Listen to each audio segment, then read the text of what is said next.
I will now call to order the special City Council meeting of November 17th, 2025. Members of the public are invited to attend in-person meetings in council chambers. Public access is also available by telephone by using the call-in numbers posted on the meeting agenda, and tonight's meeting will be broadcast on the city's YouTube channel online. Will the clerk please call the roll? Mayor Leidy. Here. Mayor Pro Tem Lukman Hiramasa. Councilmember Burns. Here. Councilmember Jaramillo. Here. Councilmember Kondo. Here. Councilmember Roper. Here. Councilmember Goff. Here. Councilmember Nowicki. Here. Councilmember Walker. Here. Thank you. Please join me in the Pledge of Allegiance. I pledge allegiance to the flag of the United States of America and to the republic for which it stands, one nation, under God, indivisible, with liberty and justice for all.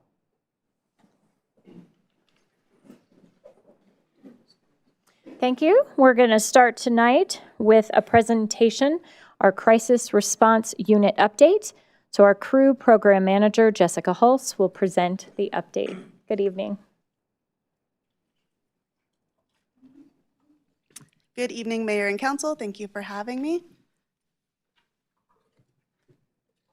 I'm here tonight for our quarterly Crisis Response Unit update.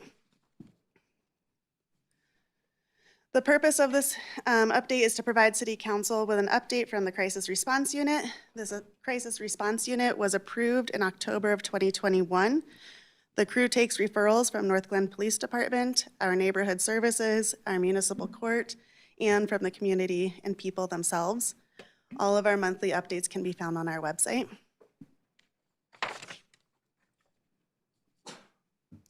This is an update on our referrals through end of October of 2025. So far this year, the Northglenn Police Department has referred 401 people. Municipal Court has referred 1 person. As a reminder, when Municipal Court is referring people, they are typically already a crew member, so it's not the initial referral. Neighborhood Services referred 19 people so far this year. Our community has referred 78 people.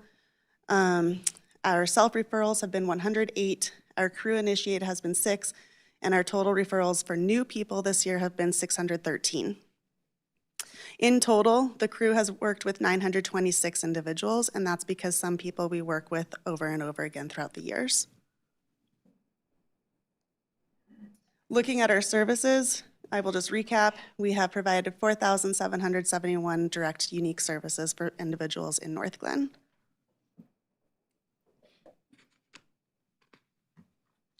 The Crisis Response Unit is one of our programs, or the Crisis Response Unit oversees 3 different programs: crisis intervention, homeless intervention, and targeted violence prevention. When we are looking at our crisis intervention program, that is when we are mainly taking our referrals through our police department. We also receive referrals from those neighborhood services for people in crisis. And our real goal there is when we are connecting people to other resources. We're doing warm handoffs to our people who need therapy, assistance with transportation. We're helping stabilize an individual with various resources. We're connecting to financial assistance, medical assistance, working with family members as they go through hospitalizations, and we're also doing case conferencing with other organizations, for example, our schools and partner organizations throughout Northglenn and Adams County.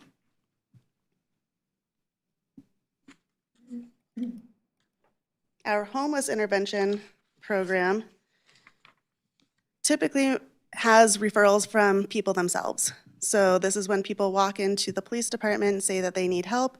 That is when our crisis response unit works with them directly. So we see a lot of self-referrals and community referrals through our homeless intervention program. Our homeless intervention program takes a significant amount of our time throughout the week. So Monday, Wednesday, Fridays, we are responding to encampments and doing outreach on our civic grounds. We are responding to the Access Northglenn and CRM complaints regarding encampments that come in through our city website. We are providing a walk-in resource center on Fridays from 9 till noon. Our walk-in resource center has partner organizations such as Department of Human Services, the Public Health Department, a nurse from one of our surrounding hospitals volunteers their time for medical attention. We have a partnership for mail, so people can receive their mail. We have a partnership with ID documents to get people connected to their vital documents. We have a partnership with harm reduction and with community medical services for people who want to start addressing any substance use disorders. We also partner with longer-term stability programs. We have a great partnership with Fort Lyons down in Los Animas, the Ready to Work program in Aurora, Boulder, and Englewood, and other rehab type programs that either have a work component or a group therapy component that go along with them. We also participate in our SWAP program, which is our Severe Weather Activation Program. So when we have severe weather here in Adams County, we do not have a shelter. However, Adams County pays for hotel vouchers, and they have different partners throughout the county that are allowed to hand out those hotel vouchers. The Crisis Response Unit is that partner in Northglenn. So when weather drops below 32 degrees with precipitation or under 20 degrees without precipitation, Northglenn is given 20 different vouchers to hand out. When it goes to Tier 2, which is going to be below 10 degrees, we do receive an additional 5 vouchers to hand out.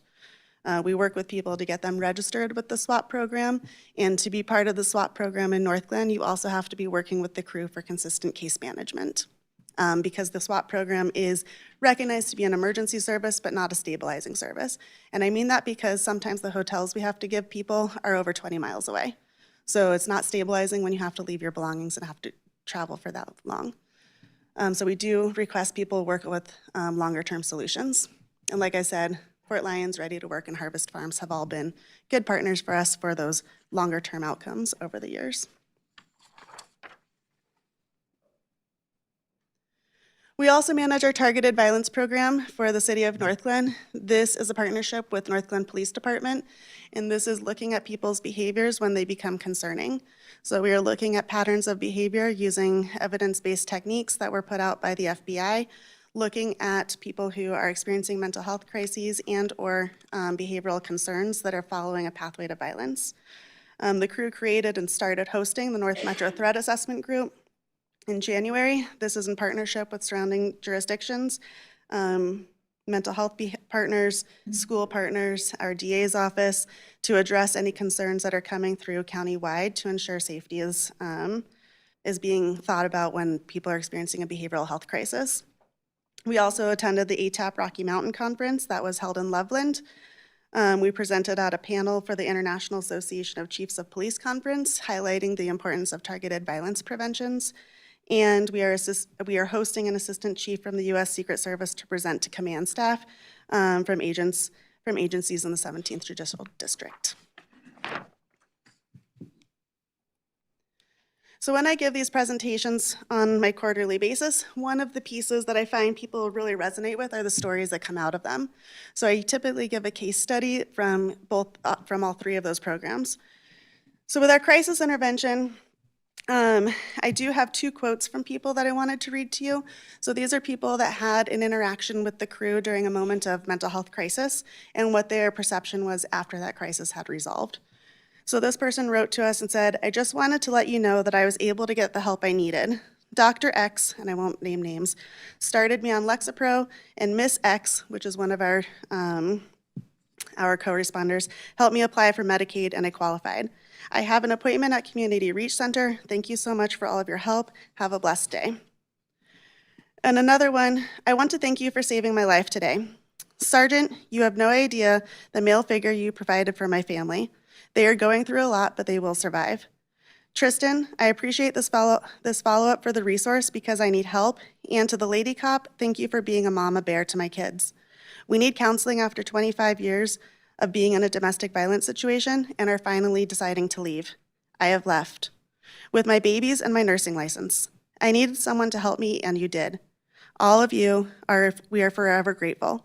We are going to do therapy, and I'm looking into jobs and resources for that as well. Thank you. This means more than you know." And that just came in, and I wanted to read it because people think that just because someone comes to the police for a mental health crisis, then that there's a stigma around that. But really, the person typically is receiving help that they need to move forward, and they are getting connected to those resources through the follow-up case management that we provide as well. For our neighborhood services referral,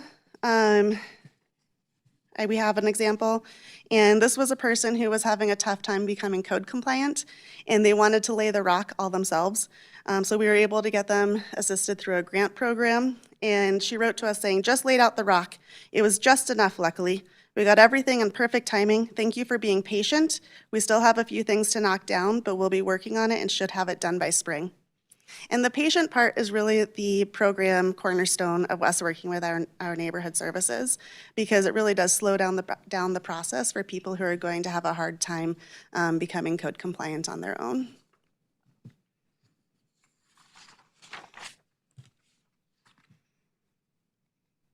For our homeless intervention program, I'm giving a case example from a woman that came to us not all that long ago. So in June, this woman, she is a 69-year-old single female. She came to see us. I went back to our notes of that day to see what we were dealing with at that point in time. She was widowed. She had a Social Security income of $2,837 per month.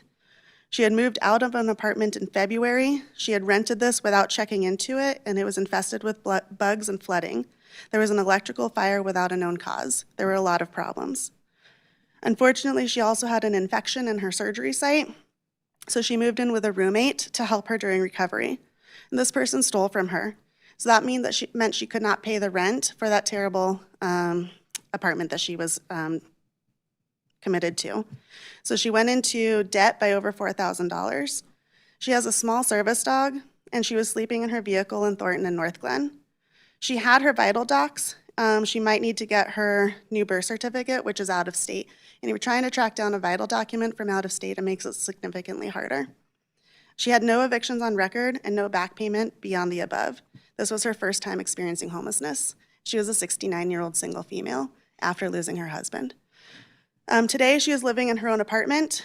On her own means, she's paying for her own apartment. This happened through finding resources to pay her back rent, working with the collection company, helping her apply for housing, tracking the application process, getting her into a hotel program for the time gap between the approval and move-in, and then when she finally moved in. We also helped get her connected to resources to help fill her house. We had a lot of volunteers that also donated items for her dog, so her dog is living its best life in their new apartment as well.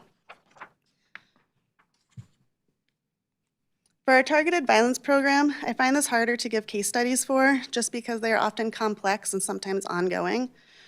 They also require a lot of coordination with other agencies. So we, as a crew, help understand the process of getting a person into long-term help and advocating through various systems. Targeted violence prevention is not about criminality. It's about getting someone the help that they need so they no longer have a dangerous behavioral intent. We help understand mental health adjudications, which is a lengthy court process.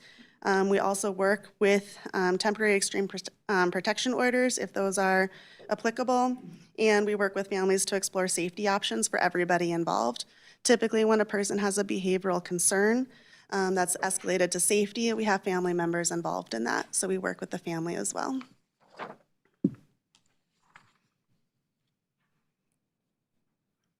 So as a recap for co-response in Adams County, Northglenn has our internal co-response team, and the asterisk means that we also manage our population experiencing homelessness and provide interventions for that population. Adams County has an internal co-response team. Brighton has a co-response team through Reaching Hope. Federal Heights has a co-response team through Reaching Hope. Thornton has an internal co-response team, Westminster has an internal co-response team, and Commerce City has an internal co-response team just starting. My past presentations have shown that they are developing. They have finally hired someone. She came and shouted at us last week. I think they're going to do great.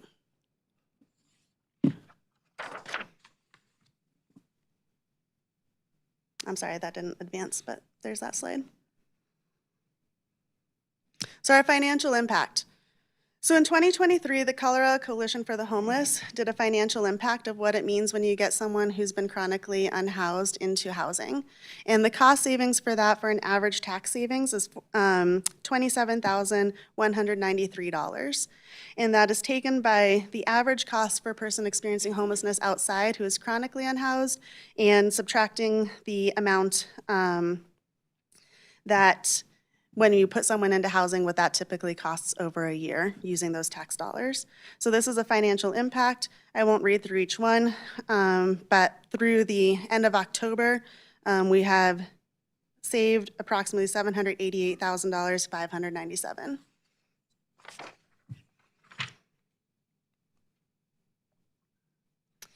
Other monetary numbers to associate with the crew. So we were awarded an opiate settlement grant for $202,500.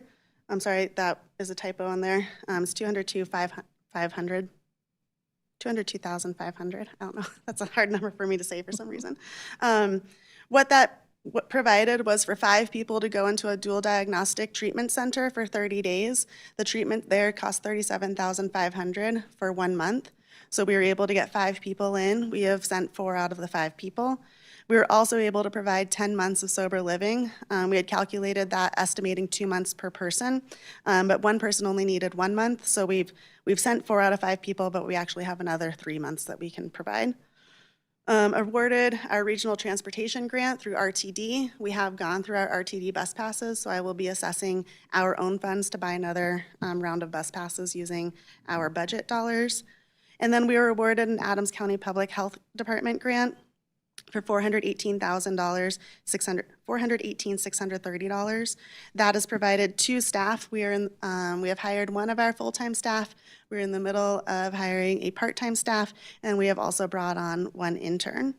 We were also able to get a secure transport vehicle so we can give people rides. We have been able to use that quite a bit, especially getting people connected to the new walk-in crisis center over in Thornton. So that is crew giving a ride without the aid of a police officer. It also funded some training that we needed and onboarding safety equipment. We also applied for 2 other grants. We did not receive those. Oh, I'm sorry. For the mini grant. Our partnerships across the state and county. So I sit as a board member for the Colorado Co-Response Alliance. I sit on the Criminal Justice Coordinating Council, both in the Behavioral Health and Juvenile Justice subcommittees. We manage and organize the North Metro Threat Assessment Group. We are part of the SWAP Coordinating Council for the Severe Weather Activation Program, and we are part of the Adams County Built for Zero, which focuses on having 0 people experiencing homelessness. And the focus right now on the subpopulation is still veterans, so we're still working on our veteran homelessness.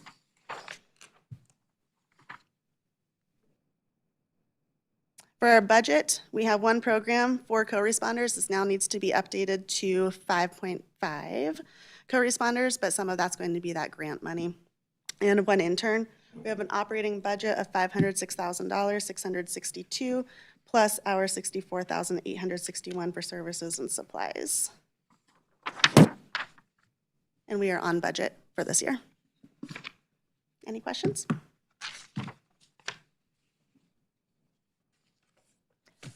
Thank you. You're welcome. Councilmember Nowicki. Thank you, Madam Mayor. Program Manager Holst, thank you for being here. I really just want to say thank you and good work, especially all the partnerships with the community that you listed. That's really important, and I think it goes to show how much you guys have really kind of ingrained yourself in the community and especially the North Metro area, as well as the targeted violence prevention. I know you really spearheaded that, and that's kind of near and dear to your heart, and I think that really shows, again, that kind of regional collaboration. Really, again, I just want to reiterate, especially since we have so many folks here, the cost of this program is $506,662, and the taxpayer savings this year alone have been $788,597. That's phenomenal. That's exactly how the system should work. So thank you again to you and for you and your staff, and I look forward to continuing to support you as best we can. Thank you. I appreciate it. Councilmember Goff. Thank you, Mayor. I'm going to echo similar sentiments. Thank you so much for all that you do for our community and your staff. I know you have a great staff. I'm so impressed to see your involvement with our neighboring programs and neighboring communities. You're stepping up in terms of leadership to be on these different councils and things. And that we've really grown the program, and I think it's because it's very much needed, and you guys are doing great work. So once again, thank you. Thank you. Councilmember Burns. Thank you, Madam Mayor. Thank you so much. I really appreciate this every quarter and just highlights how much you do for the community. I think too, not that it was left out, but just how much we work on a day-to-day basis with all of our surrounding communities. Like, yes, like we are the gold star here for our crisis response unit, and you speak all over the country as well, helping other cities, but really just how like a true community partner we are here in the Metro North. And I know Thornton, Westine, everyone sort of really appreciates that. So thank you so much. Thank you. Councilmember Roper. Thank you, Madam Mayor. Thank you so much for being here tonight, and thank you for your care for our community. And I've had the opportunity of doing ride-alongs and seeing your team in action, and it's just incredible the way they really care for the dignity of each and every person they come into contact with. Thank you. We appreciate all you're doing. Mayor Pro Tem. Thank you, Madam Mayor. Thank you to you and your team. You definitely are the gold star, as was mentioned. We really appreciate everything you do. Standing up this co-response team was one of the best financial decisions we've ever made for the city because it really invests in people and helping people. And you've been a key driver of that. I did have a question. So in the area where it has the jurisdictions and their internal co-response teams, we're the only ones that have homelessness intervention, is that correct? We are the only co-response team that also handles homeless interventions. Other cities do have homeless liaisons that are separate from their co-response teams. So they're employing two different groups to work with the different populations. Their co-response teams will only go out to crisis, mental health crisis, and they have a different team that will go out to people experiencing homelessness. Okay, that's really interesting. That leads me to my next highlight, the stories. I really love the stories, and I think we can see those personal stories because of that connection and the work that our internal co-response team does directly with the homelessness initiative. So I'm very proud of that and appreciate all of you guys. So thank you for the work you're doing. Yeah, thanks for noticing that. That's actually been a great model for us. There's a high cross-section between people that we come across experiencing homelessness with our PD because they're often sometimes the first people to understand this person is experiencing homelessness in our area, and then how they can do a direct referral to us to get that person. We've actually been running our resource room, and our officers come across someone in Northglenn who is homeless, and they bring them directly to us during our resource hours. We also had a person of special needs that was experiencing homelessness after being lured out here by an internet predator, and they called for help, and we were able to get them back home across the country due to our officers having to intervene with that person at a 7-Eleven. Absolutely incredible. Thank you again. Yep. Well, thank you for being here. I look forward to these updates. I had a couple questions. So the Aurora Regional Navigation Campus opened today. It did. Yes. Yeah. What is your partnership with that? Have you been out to see it? What are your thoughts on that? So it was on our agenda to go down and see it. I think they were having a grand opening last week. We got sidelined by some of our response. We were actively responding and we could not get down to Aurora. However, we are in, those people are in our Built for Zero meetings as well. We will be a referral to the Navigation Center. Aurora is split between counties, so they have funding that can go to some other people, and then some of their money stays here for the Adams County folks as well. So they have a tricky way, but if we can get them connected to Aurora Navigation Center, that does open up other pathways of resources because they have some other housing options that are tied directly to the city of Aurora as well. Yeah. I mean, I was going to bring it up next time. I would love council to have the opportunity to go out and tour it as well. I think it's, we heard about it at a regional meeting, and the city of Aurora shared and described it, and I think it sounds like an amazing resource for the whole region. Great. So thank you. I can try and get that scheduled for you guys probably at the beginning of next year, if that works well. Okay. That'd be great. That'd be great. And then thank you, because thank you to your staff that snuck in. Yep. The crew team back there. Little shout out. You guys are awesome. I had an opportunity on a ride along to see them in action, and it's incredible work. It is so valuable. and I just appreciate your work and your leadership in the region. So thank you. Thank you. Nice to see you. Yeah, you too. Thank you.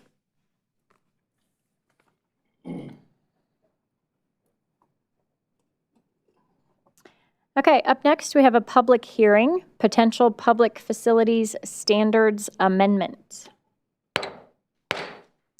I will now open the public hearing on a potential amendment to the public facilities standards. Before we begin, I want to briefly review the expectations for meeting decorum. Our public comment policy affirms the community's opportunity to speak on matters related to city government and emphasizes that all remarks must be directed to the council as a whole. Comments should remain focused on the topic before us. As presiding officer, I may intervene by interrupting, warning, or terminating a participant's statements when the statement exceeds the time allowed, is abusive, obscene, or irrelevant. Meeting decorum must be maintained. Disruption, disturbances, and other barriers to the orderly conduct of the meeting are not permitted. Please, no yelling, booing, clapping, speaking over others, or other disruptions. If decorum cannot be maintained, individuals may be asked to leave the meeting so we can continue our work. So I'm going to say I requested these directions, so thank you. However, they were not about you. If you were at a previous meeting, someone else warranted these reminders. So thank you for joining us today. So thank you for helping ensure this hearing proceeds respectfully and efficiently. Staff will now provide a presentation on the public facilities standards. Good evening, Mayor and Council. I'm Amanda Peterson, Director of Parks, Recreation, and Culture. Tonight's presentation will be provided to you jointly between myself, City Manager Heather Geyer, Chief Jim May, and Crisis Response Unit Manager Jessica Hulse. I am going to turn on. There we go. So the purpose for this item is to hold a public hearing and discuss the public facilities standards that were amended through resolution number 2554 earlier this year. Those standards that were adopted through that resolution are enforceable through our city's municipal code. The public facility standards, this slide really outlines the group, what that standard looked like prior to adoption of Resolution 2554. And these are the definitions that were in place. So these have been in place since about 2009. We had those previous iterations defined our group use of athletic fields and parks and noted that permission may be granted through issuance of a permit. The definition of group use was noted in the athletic field users policy, so it was referenced in our general facility rules, but was defined in our athletic field users policy manual. That definition included meeting 2 of 3 criteria. The first was a team or a group consisting of 9 or more individuals. The second was using a playing field for the same purpose 1 or more times per week for 2 or more consecutive weeks. And then the third was paying a fee to participate in that team or group. When we adopted Resolution 2554, those definitions were updated. So it was the only thing related to our facility standards that was modified through that resolution. It was approved on June 9th, 2025, and changed the definitions really of group use and recurrence. So group use, per the new, most updated resolution, the group use of athletic fields or parks was broadened to state group use of parks to include pavilions, outdoor spaces, and athletic fields. The definition of group was amended to mean 5 or more individuals participating in such group use. And then the definition of recurrent was amended to mean on more than one occasion in a manner that monopolizes all or a portion of a facility and, as a result, impedes open access to the facility or portion of the facility by others. So before I hand it off to City Manager Heather Geyer, I'm happy to answer any questions if there are any on those first several slides. All right, thank you. Councilmember Kondo. Thank you, Madam Mayor. Apologize, slow with the hand. Just two questions. Wonder if you could just refresh my memory, the definition of outdoor space. So it'd be any of our city-owned properties. Okay.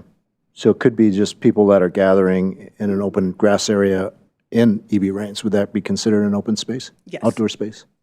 Okay, gotcha. And I know time goes very quickly here, but how was it that we decided that the group would be 5 or more individuals when the original policy, I think, said somewhere around 10? Can you kind of describe how we got down to 5?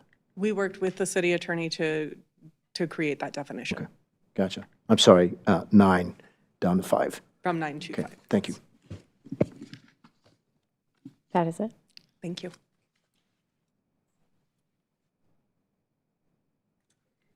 Good evening, Mayor and Council. I am Heather Geyer, the City Manager for the City of Northglenn. I'm providing a couple slides with background information on why we're here this evening. This work has been ongoing since 2020. So staff has been working concertedly over the course of time in terms of beginning initial conversations about homelessness outreach and providing a warm hand to our homeless community, to standing up the Crisis Response Unit program, which you just heard a report from Program Manager Jessica Holtz about. This topic concerns significant feedback and complaints that we've received from community members over the past 5 years about park safety, public safety in general, and then what we are or not doing in terms of outreach to our homeless community. The city has taken significant steps over time in terms of clarifying park rules as it relates to organized group use, which you just heard Director Peterson explain how we got to where we're at today. Multiple organizations in this regard have been contacted over time. Some received warnings about organized group use in our city facilities. When notified about a potential park rule violation, most organizations did comply with the shift in the park rule. 3 organizations, all based out of the city, outside of the city of Northglenn, have not complied, and they continue to serve lunch 3 times a week at EB Rains Park, which is constituting a violation of CR 54. Included in your packet for you this evening is considerable backup information, important data that staff has provided for your reference. Included in the packet, you will find posts that have been documented on Facebook, Nextdoor since 2020. We've also included a list of city council meetings that are hyperlinked, so you can go to those council meetings where some level of complaint and concern about public safety has been shared and expressed to the city council, your past colleagues, and as recent as this year. We've also included a significant number of emails. We try not to provide duplicate emails.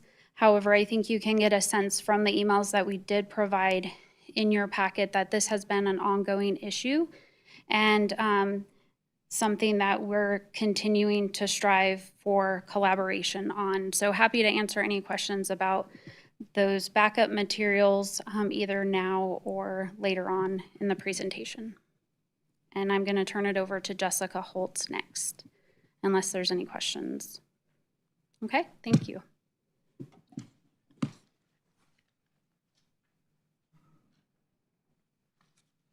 Good evening, Mayor and Council. I am Jessica Holtz, the Program Manager of Northglenn's Crisis Response Unit.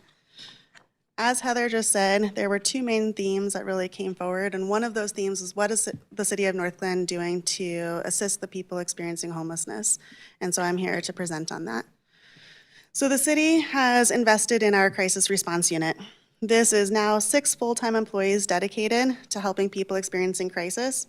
Our total budget is $571,000 per year, back to when we were first funded, which was October of 2021. It has been a $2.35 million since July of 2020, which actually went just before it was organized as CREW in October of 2021. Part of that funding does include $30,000 for emergency assistance and funds per year. We have 3 outreach days in EB Rains Junior Memorial Park, including our civic campus. We also have weekly walk-in resource hours for case management at the Justice Center. This walk-in resource hours includes partnerships with Colorado Legal Services, Department of Human Services, Public Health Harm Reduction Services, Community Medical Services, which is a medical assistant treatment, nursing staff from surrounding hospitals. We partner with a church for mail services and a church for monthly hot breakfasts that they bring in and serve to the community. We also applied and were awarded an opiate grant. This provided 5 30-day inpatient stays at a dual diagnostic facility.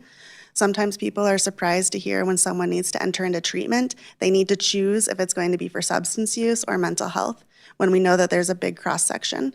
So we partnered with a dual diagnostic, so you don't have to say what your primary concern is when you enter. You can get treatment for both there. That place is $37,500 per month, and we were able to send 5 individuals there. We were also able to provide up to 10 months for rent at a sober living home, and also provide any detox and transportation needs that accompanied either one of those. We also applied for a health department grant, which had covered additional co-responders for more coverage, so we were able to offer more services for people.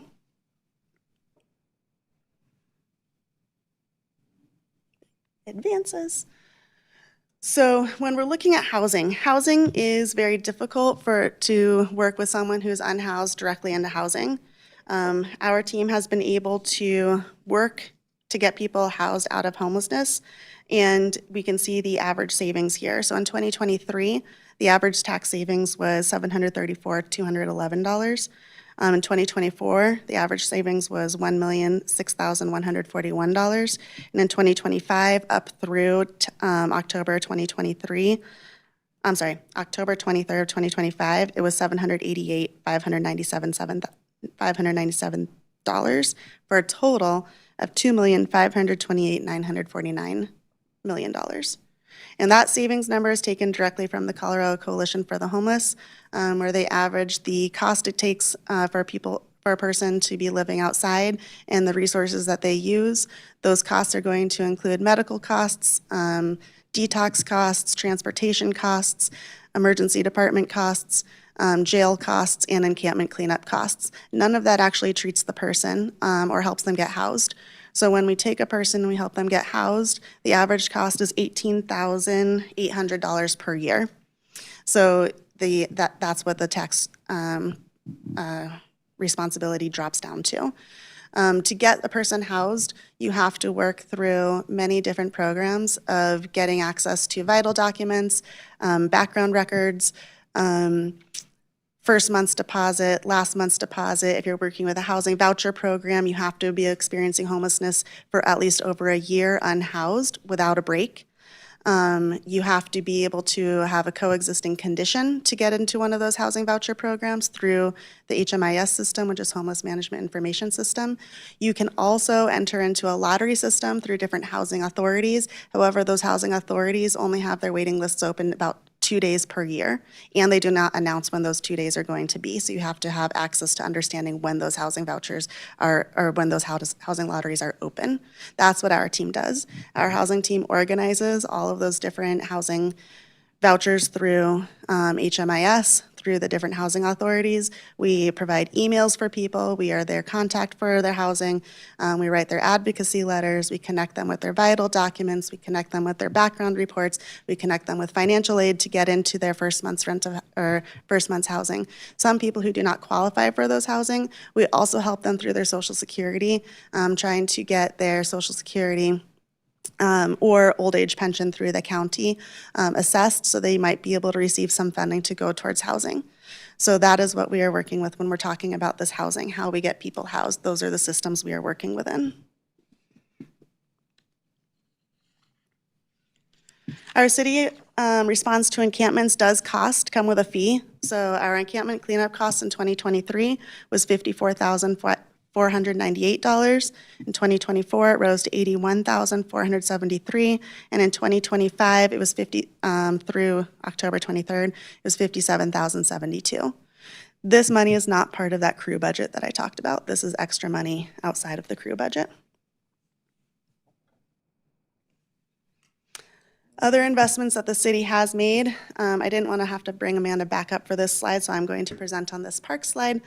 So we have done a lot of park improvements throughout the city for a total of $4,503,415. Just under half of these were offset with grant funding, so that is not just Northglenn budget dollars, but you can see through the list here which parks have received renovations. I will pause there to see if there's any questions so far. Okay, I will hand it off to Chief. Oh, Councilmember Kondo. Thank you, Madam Mayor. This is for you, Ms. Hulse. You know, I in my early days on council, I remember, I think this was in December of 2022, Adams County had a movie documentary, I think it was Us and Them. And I just wanted to, for the purpose of this conversation, put a human face on all of this. But and I'm asking for reconfirmation of what I took away from that movie. And that is that people that fall into homelessness, usually it's not necessarily an addiction. It's the first thing that really causes them to become homeless is some sort of mental health issue or some trauma that happens in their life. Am I recollecting Yes, that you are lesson? recollecting correct information. So the number one reason for people experiencing homelessness the first time in Adams County is due to a family conflict. We then move into coping mechanisms, which are sometimes substance use related. What is not reflected in that number is the people that we are talking or thinking about with this chronic homelessness or unhoused folks. That represents approximately 10% of our people experiencing homelessness. 90% of the people experiencing homelessness you will not see in our parks or on our street corners. They are couch surfing, they are living in hotel rooms, they are bunking with family friends. That also impacts if they are able to get housing. If a person couch surfs for over 2 weeks, they are no longer considered homeless, so they fall off of that census number. And that means that they are no longer qualified to receive housing or a housing voucher. The people that we are seeing mostly in our resource room are people that we consider chronically homeless. Those are people who have been homeless for over a year, and that's when you're seeing more of your substance use and mental health issues having those crossover. So people who are unhoused for at least 1 year or more typically have at least 2 of those barriers. So either 2 substance use or 2 mental health, or a combination of a substance use and a mental health issue combining together. For 90% of the people, they might have, for people who are experiencing homelessness only under 6 months, they will only see 1 of those barriers. So 1 substance use or 1 mental health issue that they can then address. And then people who are experiencing homelessness, for the vast majority of people who experience homelessness for less than 3 months, they typically do not have that. They have a family conflict, they have a loss of job, they have a separation that loses income suddenly, they have an illness that loses income suddenly, and then they have to work to get connected with housing. So sometimes those people have the most resources, but just under that line, so it's why it's a little bit of a struggle. But mental health and substance use are both part of the equation when we're looking at those chronic homeless that are coming into our resource hours. Gotcha. And a follow-up, you know, I'm just thinking to myself that those people that do resort to a vice like drinking or alcohol, drugs, or what have you, seems to me that that kind of creates an opportunity, say, for people to prey on them. Yes, absolutely. Can you talk a little bit about that, those sort of anecdotes? Sure. When we are looking at the issue of substances and the vulnerabilities of a person experiencing homelessness, if there is a drug runner out there looking for someone to run their drugs for them, there is going to be ample opportunity to work with a person experiencing homelessness to offer quick under the counter money. There's going to be ample opportunity to get a house if you use. There's going to be ample opportunity to get a shelter for a night if you participate in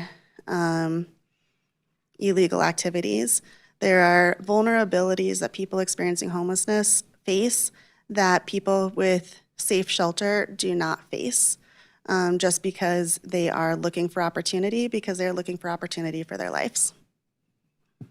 So would you say that that sort of side activity can create second or third order effects where these nefarious activities could have an impact on residents or normal park visitors? Absolutely. If a person has a ticket or a summons or a court order, that can impact them getting into programs. On my previous presentation, I talked about us partnering with partners like Ready to Work or Fort Lyons. You cannot have an open court case if you are going to enter into one of those, and that is because the focus has to be on working. It has to be on your readiness to work. So you have to take care of all of those court cases, all of those tickets, all of those court appearances or community volunteering or any of the fines before you can move forward with your life. Okay, thank you. Councilmember Nowicki. Thank you, Madam Mayor. And real quick, I just wanted to kind of come back to the encampment cleanup, and you're free to say, I don't know the information. Sure. But I did want to, the encampment cleanup cost, since that doesn't come out of the crew budget, you said over 3 years, it's about $192,043. Mm-hmm. What bucket does that come out of? I think that's managed by our maintenance department, Amanda. Those expenses are currently budgeted through the sanitation fund. Okay. All right, thank you.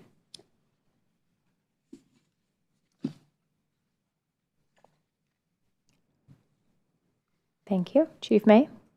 All right, good evening. I'm going to start it off with the public safety piece. In Northglenn, calls to police about people experiencing homelessness has gone down citywide over the last 3 years, but as you can see on that graph, it's gone up at E.B. Raines Junior Memorial Park. When we have that ranking, that's all types of calls for service that we handle as an agency, right? So in 23, it was ranked number 12. 24, it was ranked number 9. 25, it ranked 10. And then you can see the comparison to the homelessness ranking throughout the whole city and on how that decreased.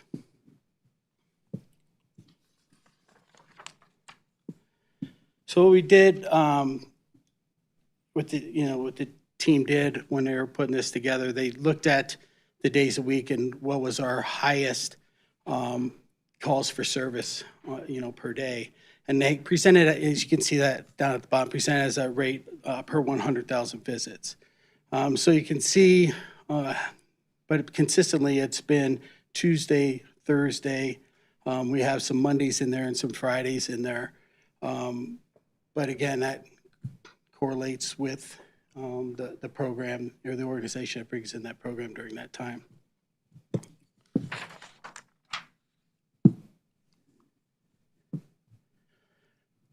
So top calls for service. So these are, when it's dispatched out, these are what's reported to the dispatcher. As you can see, these are the top 10, or the top calls that we have. Some of these calls, if you can look at over the years, and you look at the numbers. So suspicious incident, just to clarify, right? It could come in as a suspicious incident, that's how it's captured, but it could have a homeless thing attached to it as well. But how that call came in, that's how it's captured in our report writing system. Not saying it was, so those numbers are hard to dig out to see, what all of them are that are related to homeless. You can see if it's specifically transient, that totally identifies it. But I think some of those are also intermixed in that data.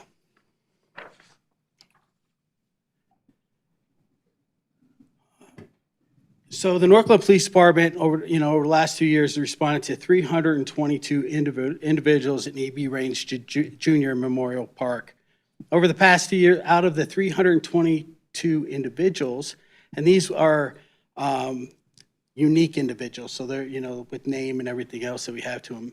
At least 49 have been connected to the lunch program. That means at least 15% of the people generating calls for service in the park have had connection to the lunches being served. This number does not represent number of calls for service, as some individuals generated more than one call for service. For comparison, on 4th of July in 2025, there were 0 calls for service at E.B. Raines Junior Memorial Park.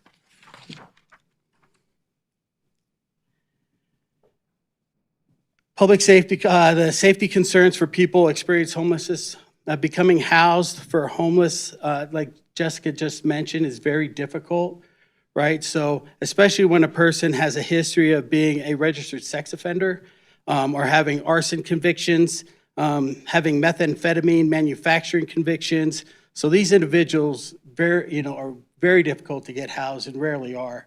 Northglenn has a total of 75 sex offenders. 4 are registered as transient with no permanent residence.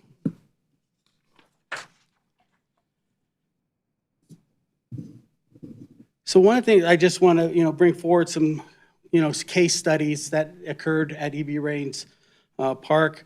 An adult male participant in the lunch program held hands with a child he was not related to nor otherwise know. An adult female received a non-fatal stab wound.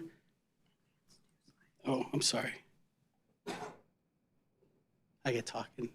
My thumb's slower than my mouth. An adult female received a non-fatal stab wound to her throat by a male. Both are connected to the lunches. A 7-year-old was provided alcohol in the bathroom by an unregistered sex offender. Both people are participants of the lunches. Northglenn police officers hit over the head with a glass bottle, causing an injury by a person who attends the lunches in the park. An adult male who attends the lunches hit a child with a fishing pole. An adult male was harassing a child, though the family of the child had a restraining order against the adult male. The male participates in that program as well. And with that,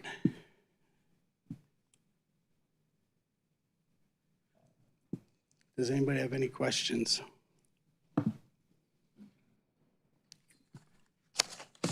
No, sir. Thank you.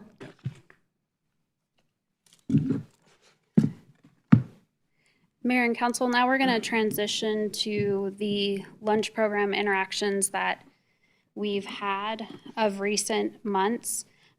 First, the city outreach to the lunch program organizers and held a meeting with them on September 9th. You can see this meeting outlined here on the slide. I'm not going to read through all of these bullet points. However, I want to draw attention to a couple of things. The city intent when we held this first meeting with the lunch program organizers was to, you see in the third bullet there, really offer suggestions and alternatives in partnership with Adams County Department of Human Services, a better location, one that provides a safe and weather-protected environment in an effort to further help the work that that the lunch program is doing, but also provide a location where there is easy, better access for program participants to needed community partners that are housed out of the Health and Human Service building, as well as programming that they offer. So as you can read, that meeting was not successful, and none of the alternatives that the city offered were accepted. We then held a meeting with lunch program organizers on August 21st of this year. And despite additional efforts to try to find compromise and move forward a different approach, we were unsuccessful in that. Northglenn PD did enforce CR 2554, as you can see here, and 3 individuals were cited to be in violation of the new park rule. One of those individuals is an individual experiencing homelessness, and the 2 other individuals are part of our program organizers, is how I would refer to them. I then reached out to the program organizers for a after-hours meeting on October 1st, where Chief May, myself, and Director Peterson met with 3 of the program organizers to discuss potential options, really hear their feedback based on presence that they had had at city council meetings expressing concerns about CR 2554. We were unable to reach any type of compromise at that point in time, so there was no progress towards collaboration. It was clear in that conversation with them that the lunch program organizers did share their concerns about legal interpretations and made it clear that they had intended to take legal action against the city.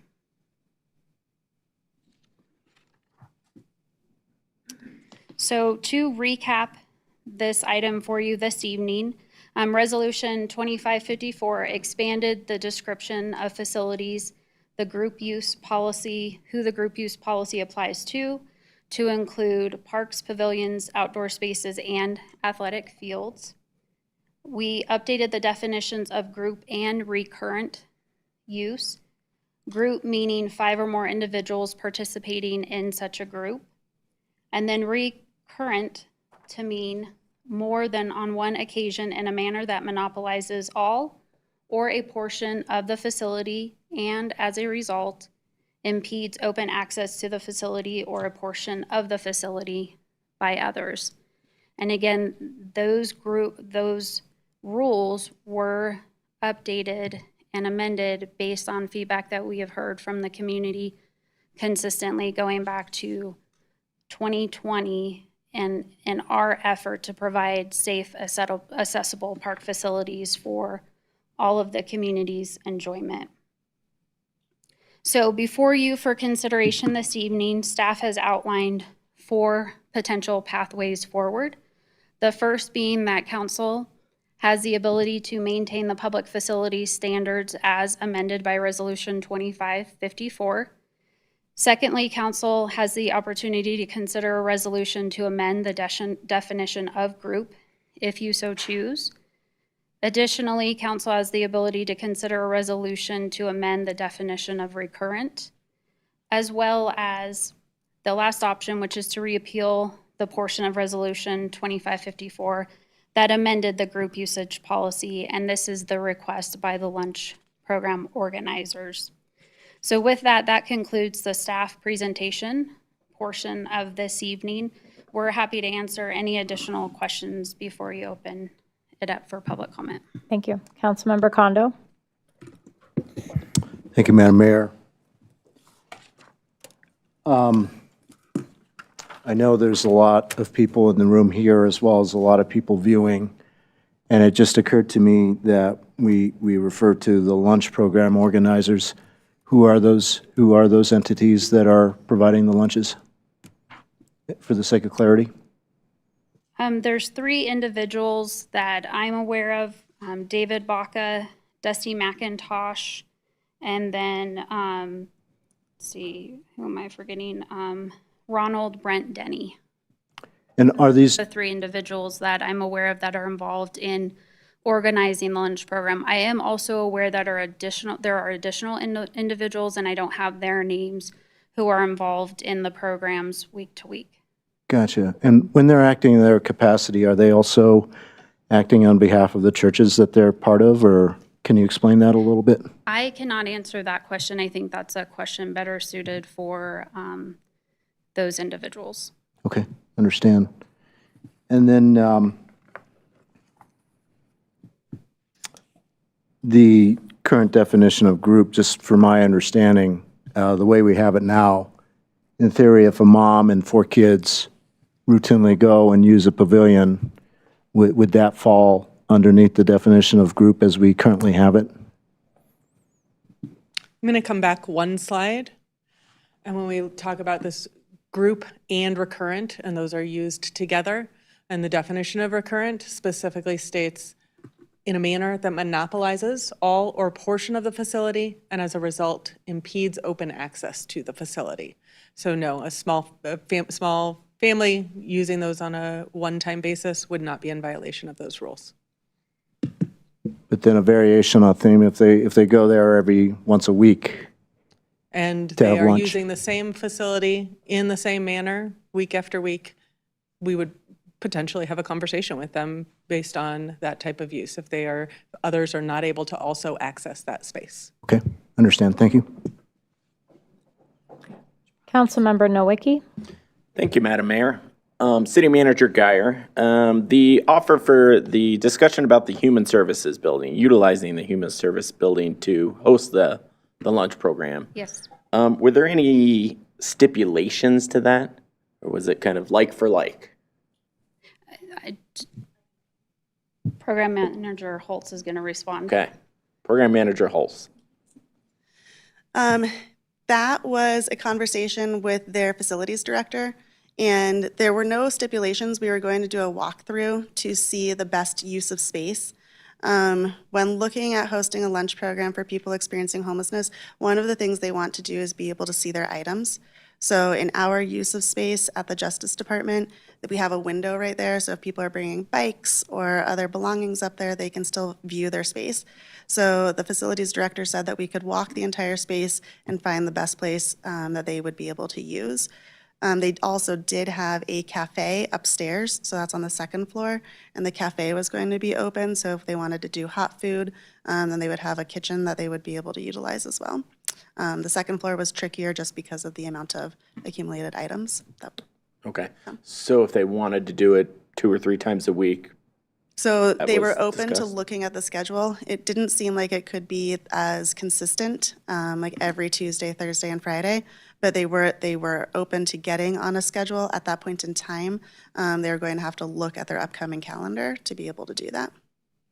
I should say at the same time, they were willing to open resources at the same time. So we were able to stand up a laundry service at the Human Services Building for Mondays, and that's still going to this day. okay. And where is the Human Services Building located? Specifically, where is it located in relation to E.B. Rains Park? Sure. I think it's approximately less than a mile to the west using our trail system.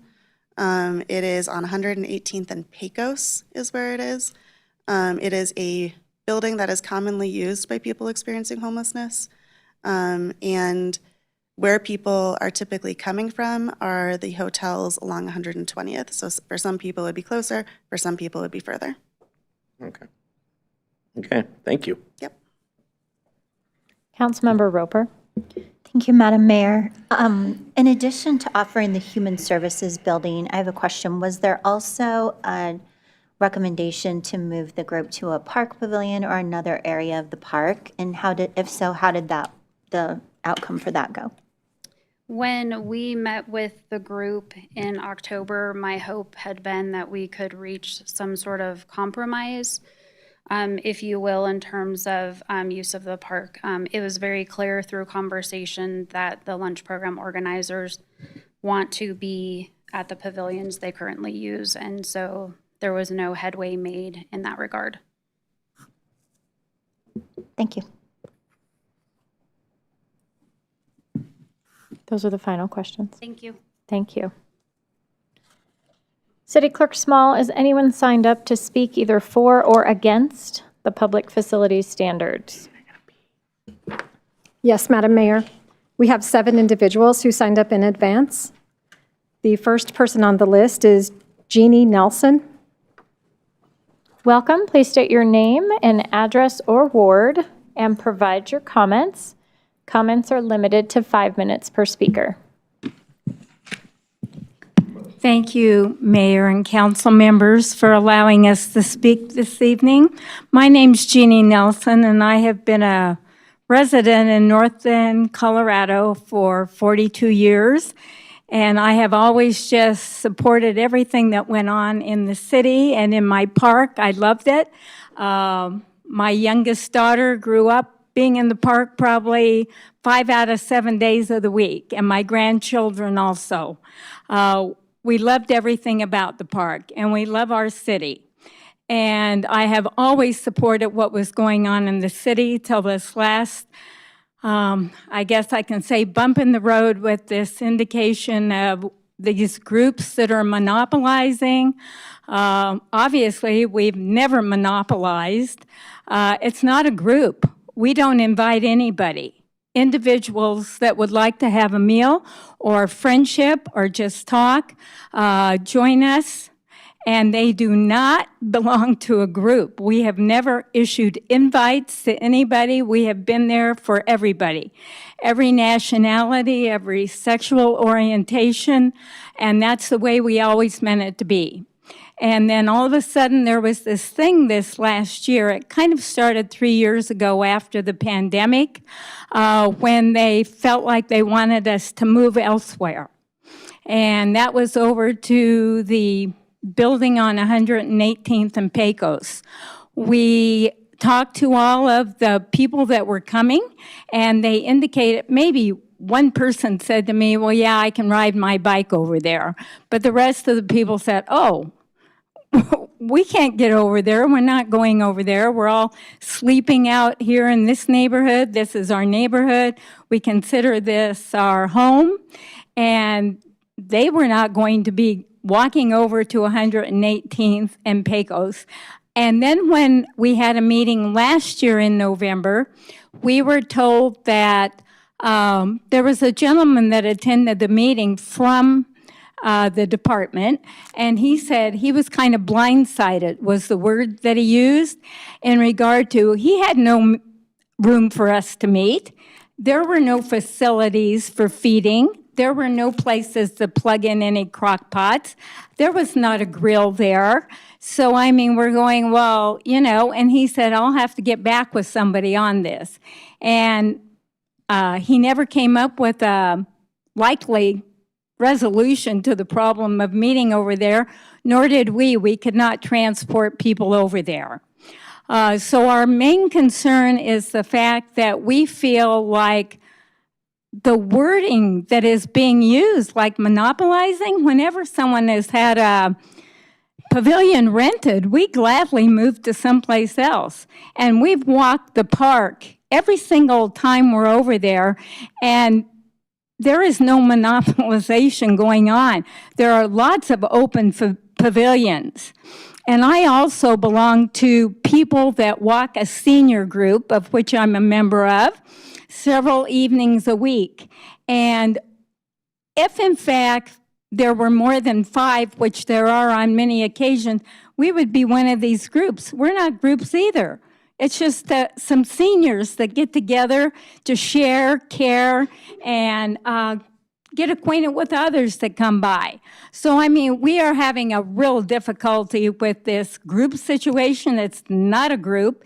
It's individuals that come. And currently, we have a lot of individuals on Tuesday and Thursday as well that aren't even unsheltered. They're just people that like coming over, and they feel like their community is where they want to be a part of. We love on everybody. We have never been selective in anyone that shows up there. So the verbiage which they stated, the word group is ridiculous. We're not a group. We can't prevent people from coming. We don't invite anybody. So the group thing, ridiculous.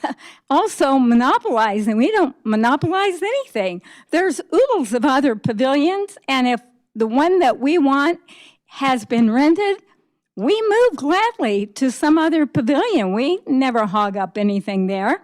And I mean, it's just gotten to the point where we feel like we are being victimized because we are working with the unsheltered population, and we are a group of Christians that are meeting the mandate of be Jesus to the least of these. And it's not only being Jesus, we're being a friend to everyone in our community. We have people of all ages, all statuses, all nationalities that just show up.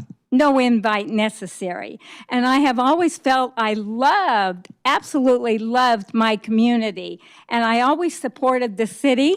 And I think they're doing a great job, as indicated by a lot that was shared tonight.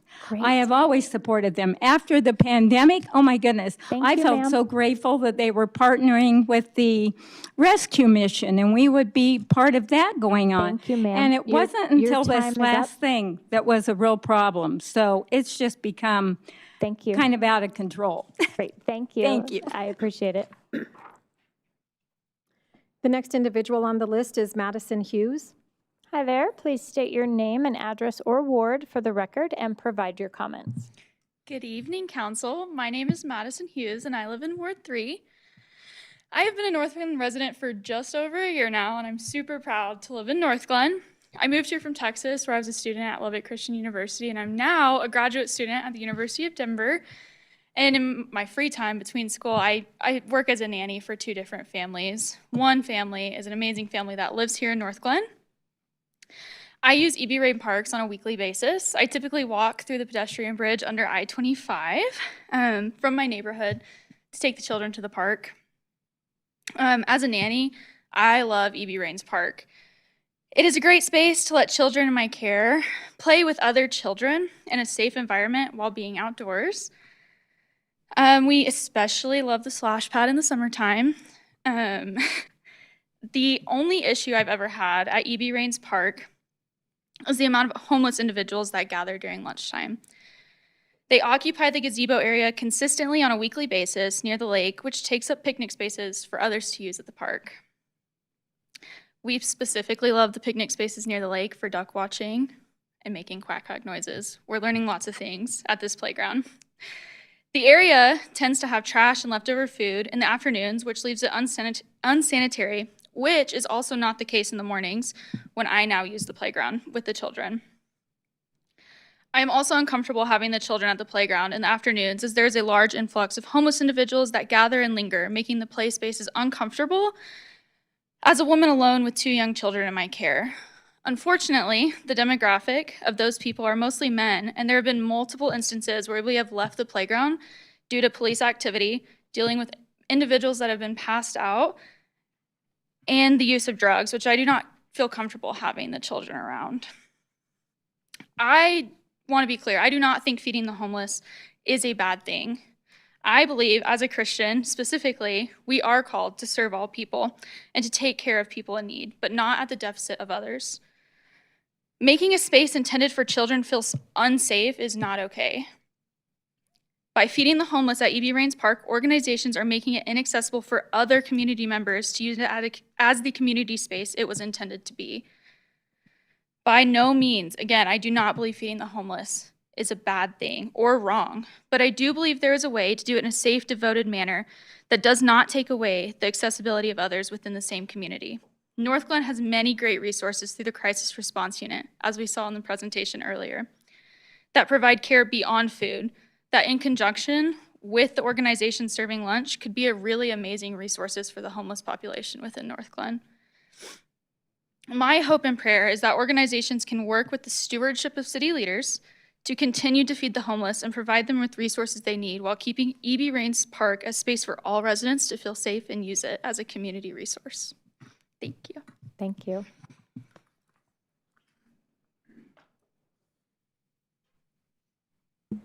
The next individual on the list is Logan McIntosh. Welcome. Please state your name and address or ward and provide your comments. Good evening. Good evening. Thank you for a moment to share. I am Logan McIntosh, 14236 Glencoe Street. For those wondering, I am Pastor Dusty's son. There's a lot of fear that has been presented tonight. Fear of people who look different. Some have said they won't bring their kids to the park anymore. I have been one of those kids. And along with my 4 younger siblings, I love going to the park. Love it. On summers and breaks, my dad and other people from the church would bring us there. Play all day, it was great. We learned there that just because someone looks homeless, they look dirty, or they look just different, it doesn't magically make them dangerous. People are just like we are. They're people. They're people just like us, deserving of respect, a listening ear, or maybe some fried chicken. The number of service calls on Parks Lunch doesn't mean anything but that people are scared and nervous about the idea of homeless people. That statistic doesn't speak to actual citations or arrest. It literally just means that that's the number of phone calls that have been made. At lunch, I learned better. People are people. Notice there is no actual data presented about an increase in actual incidents on Tuesday or Thursday lunches, because that isn't happening.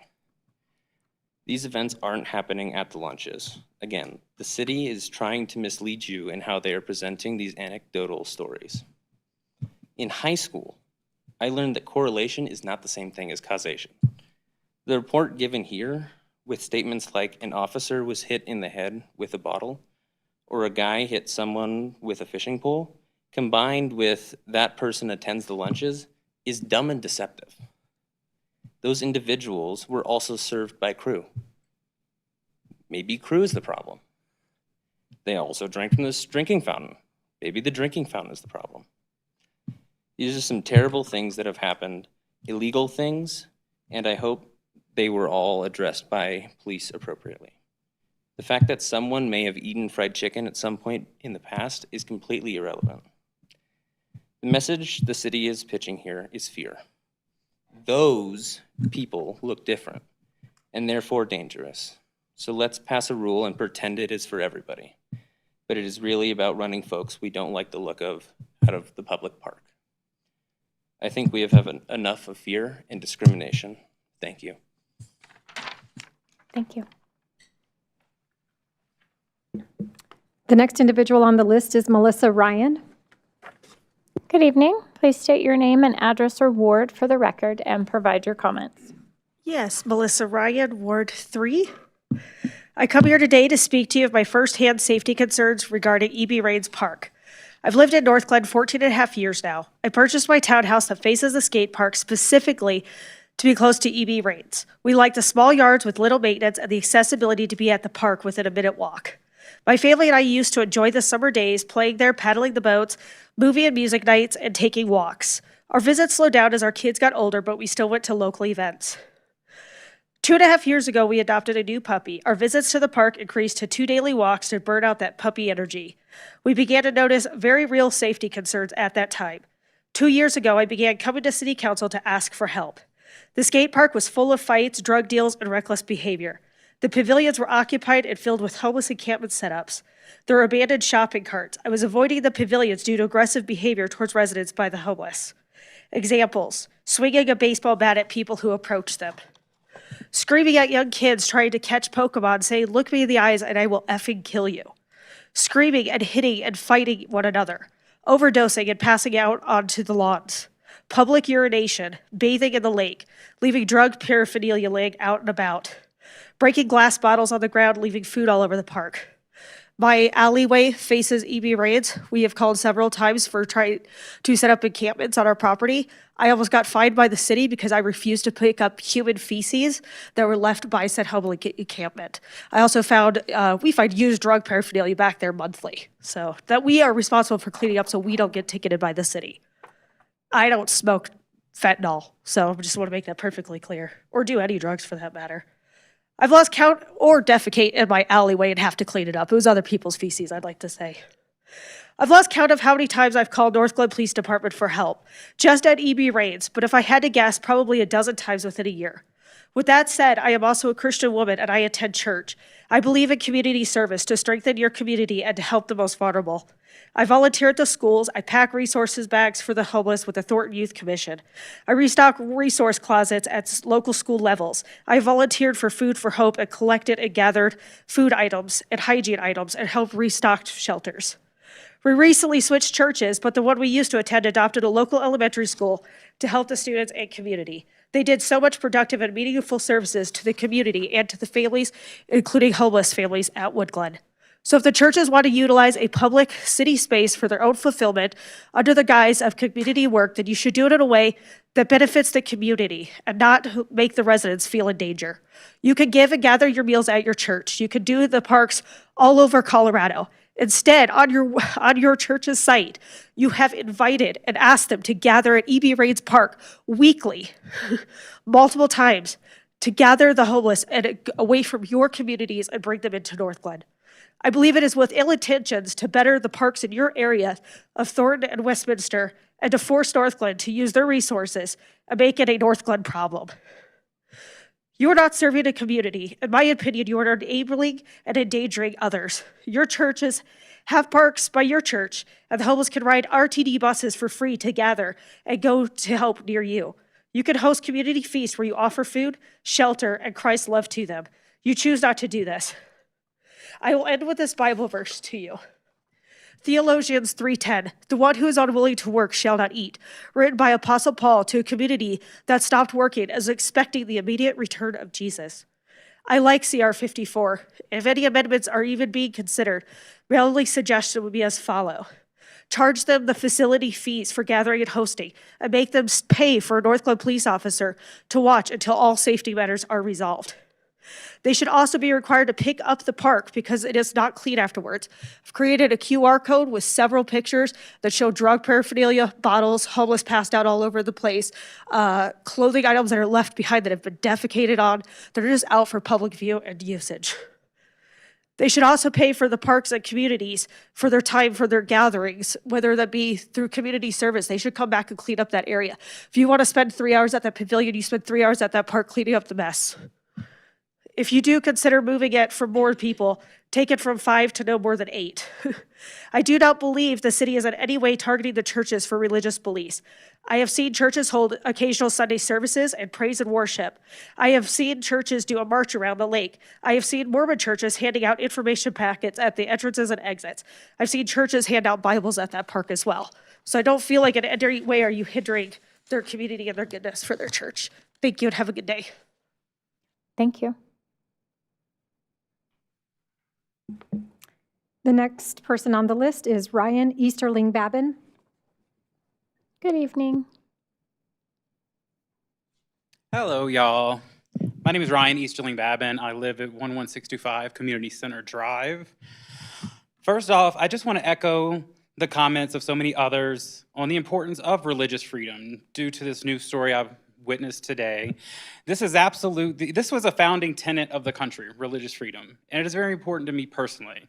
That said, I absolutely do not think this bill or ordinance was passed with the intention of restricting religious freedom. The clear intention was to create a criminal offense that could be used to push the homeless out of E.B. Raines Park. Unfortunately, it is also not effective at that either. While I understand the need to control the immediate situation in the park for safety reasons, criminalizing homelessness does not actually solve anything. The people who previously congregated in E.B. Raines Park have simply moved to other locations around Northglenn. I can say this from personal experience. In the past 4 months, we now have at least 6 people living behind my apartment complex. And unfortunately, I have an apartment complex that will not, take action on it. So I am constantly cleaning up trash behind my apartment complex due to that. So these people need actual help, and this ordinance does just not provide it. I think we have is a poorly thought out ordinance that has created a lot of unintended long-term consequences, and the effect goes well beyond just church gathering. Heck, I'm gonna say my nerdy moment for a second. I play Pokemon Go in the park and we regularly gather.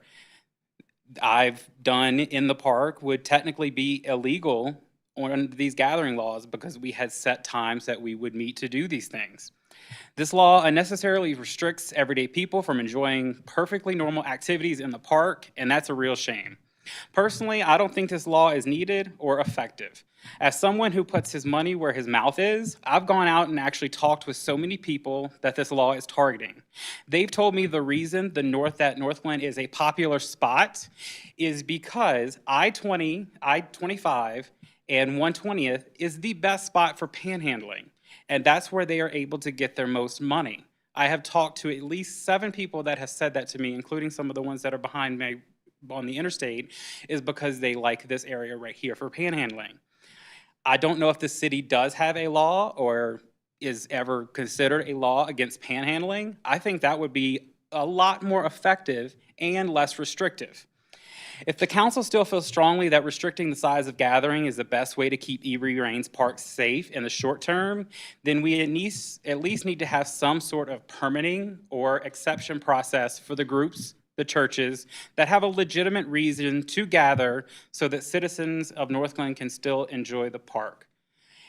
A permit of exactly what you're going to do, how you're going to do it, how you're going to clean up afterwards, how you're going to ensure safety of the people that you're receiving your lunches is critical when applying for a permit, if that is something that is possible.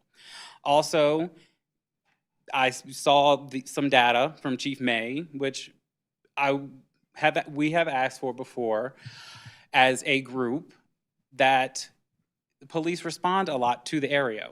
Why can't the churches that are providing the meals partner with Northglenn Police to tell them exactly when they're going to be there, how long they're going to be there, afterwards cleaning up? That way there is a police presence.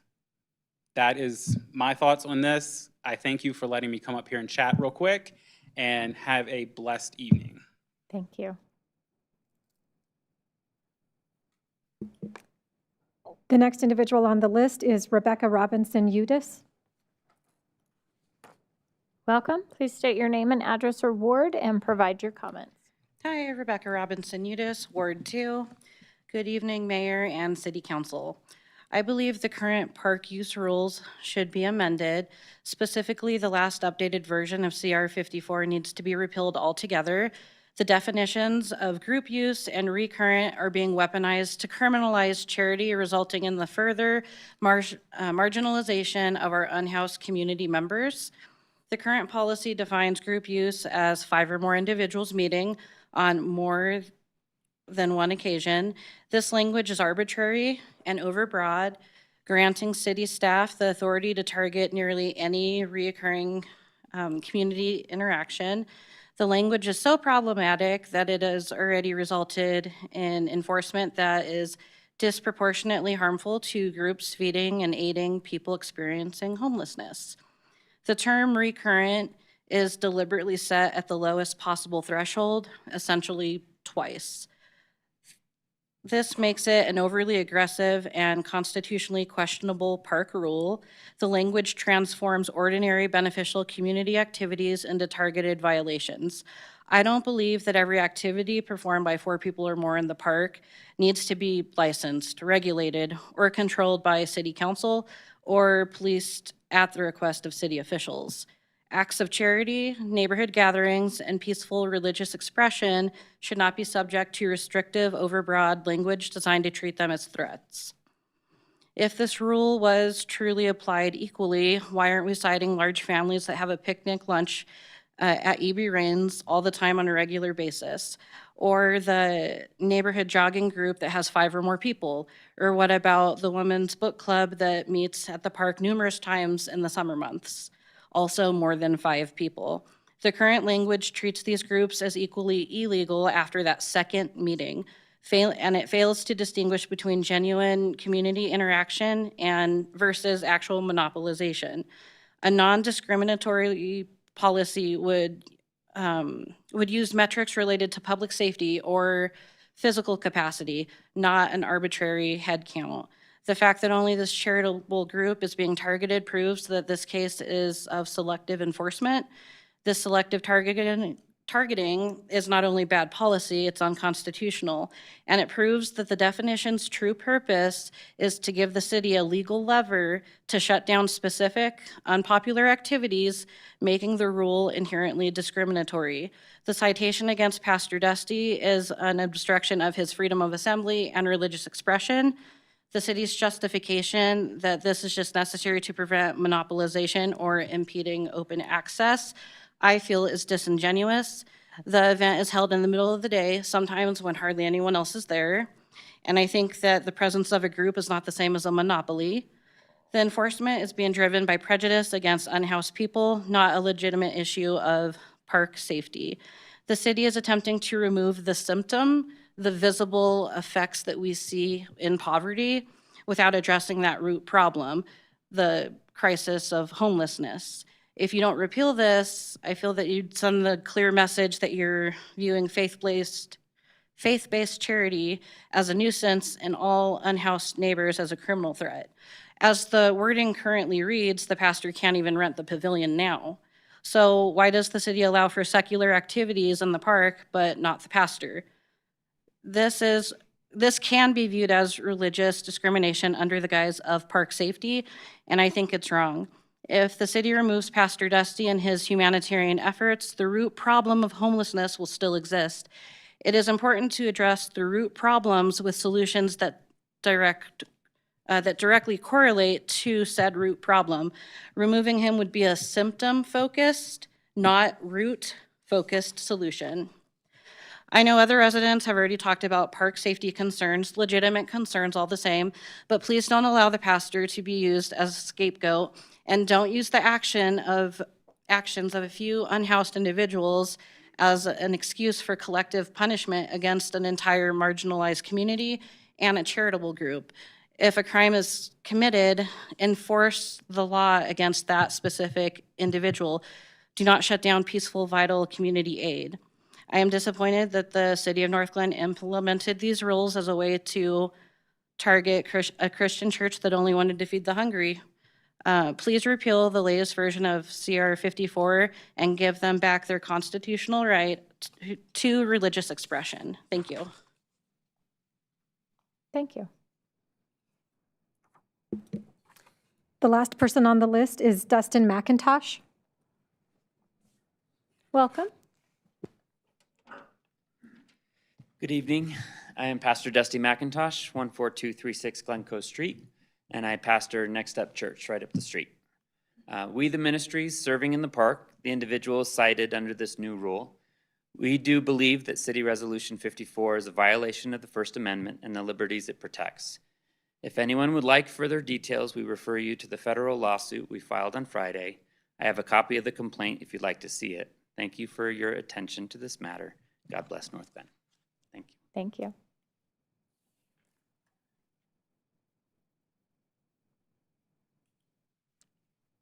That's it? Yes, Okay. that was the list. Did they have to sign up? Can anyone come up? They don't have to sign up in Okay. advance. Is there anyone in the audience that would like to comment? Come forward. Please state your name and address for the record and provide your comments. Good evening, everyone. My name is Trevor Hosterman, Ward 2. I once again stand before you to urge the immediate repeal of Resolution CR 54, the Public Facility Standards Agreement. The city is framing this discussion around safety and cites valid concerns at E.B. Raines Park, offering solutions like increased patrols and new facilities. I commend these true safety measures. They're effective, measurable, and proportionate. CR 54, however, is not a safety measure. It is an administrative tool that sacrifices community and equity for subjective control. The central problem lies in CR 54's deliberately vague language used to define group use and recurrence. Group use meaning 5 or more individuals participating in such group, and recurrent meaning on more than one occasion in a manner that monopolizes all or of a portion of the facility, and as a result impedes open access to the facility or a portion of the facility by others. The city claims this provides clear standards. I disagree. The subjective phrasing used, monopolizes or impedes open access, is not a standard. It is a vague enough to work language. It hands enforcement staff arbitrary power to determine who is monopolizing based purely on subjective judgment, making it a tool for discretionary enforcement. This ambiguity is not clear. It is a legal trapdoor for our residents. Does a group of parents meeting weekly with their children now monopolize a park pavilion? Do young adults playing a reoccurring game of pickup soccer suddenly require a permit? Could a family of 5 making recurrent visits to their neighborhood park technically be cited for a violation? The answer under this vague language is yes, it's plausible, and that certainly is destructive. The policy does not make our community safer. It punishes the simple, reoccurring act of community itself. By leveraging the issue of safety to pass this vague language, CR 54 is now a discriminatory administrative barrier that places simple fellowship on trial. CR 54 fails to uphold our core community values by adopting a standard built on contradiction and subjective enforcement. I respectfully ask that you repeal CR 54 immediately, replacing this harmful, vague, recurrent use standard with language that focuses solely on preventing actual measured damage or disruption, not on banning the recurring act of community itself. Thank you. Thank you. Is there anyone else in the audience that would like to speak to council at this time?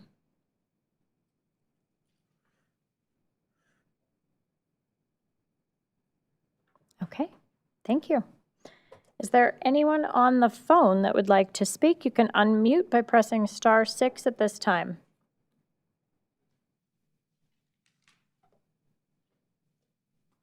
All right, hearing none, I will close the public hearing. Moving to a discussion item on managing public spaces, City Manager Guyer will introduce this item.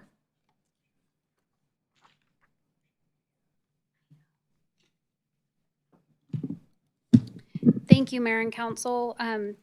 Before we open it up for questions and discussion with City Council, a couple front-end pieces. Based on all of the feedback received this evening, one consideration that Council can make this evening is the addition of a future discussion, which was not listed in these 4 considerations before you.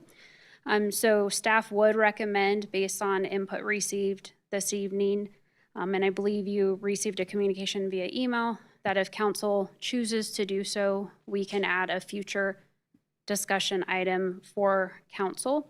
Additionally, in light of notification of a federal lawsuit earlier today, which previously staff was not aware of, that names Chief May, myself, and Director Peterson, I would like to ask City Attorney Hoffman to elaborate on that process and piece. Good evening, Madam Mayor, members of council. A couple of things. First of all, the city has not been served with any lawsuit. We learned about the lawsuit by reading it in the newspaper. But to date, the city has not been served with a lawsuit, but we would want an opportunity to evaluate that lawsuit. Secondly, the city is in a rather unique time in that on December 8th, a new council will be sworn in. And so I guess the other piece is, in addition to the information you've received tonight in this public hearing context, the city has also received, and I'm not sure what the number is, 40 or more than 40 submittals of 51 submittals of additional information, public comment, if you will, related to this issue. So it's a lot of information to glean.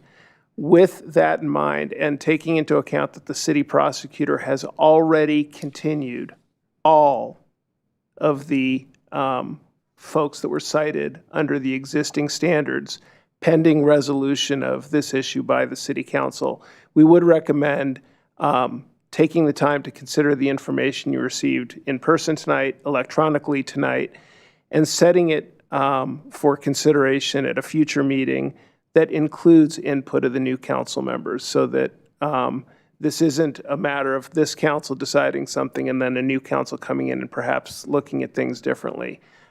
Sometime perhaps in mid-December, but in a time frame where you have plenty of time to consider it and also have the new council members to consider it, and we will the city prosecutor can continue to punt on the pending prosecutions until the city has made final decisions on this matter.